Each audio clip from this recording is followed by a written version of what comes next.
ГСП онлайн. Городские новости сейчас. Прокуратурой города направлены сведения о задолженности по зарплате на одном из предприятий города. УАО занимались геолого-разведочными работами и геофизическим исследованием скважин. В октябре 2014 года по подозрению в совершении ряда экономических преступлений был арестован генеральный директор. После этого инцидента отношение партнеров компании резко изменилось. Например, организация не получила заказ на строительство скважины, а кредит в банке заморозили. По словам помощника прокурора, еще более серьезные проблемы начались с января 2015 года. Не была выплачена заработная плата 81 работнику. Задолженность составляла 2 миллиона 304 тысячи рублей. Со временем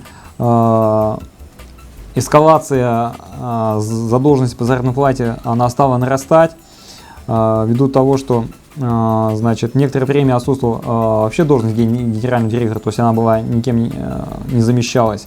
После на должность гендиректора назначались некомпетентные в этом вопросе люди. По словам Алексея Нефедова, надо уметь управлять подобным предприятием. В октябре арестовали имущество стоимостью в несколько десятков миллионов рублей. К концу года возбудили всего 330 исполнительных производств по взысканию заработной платы. На 21 января 2016 года задолженность составляла почти 19 миллионов рублей. Задолженность на сегодняшний день она уже была погашена, в принципе, 29 января.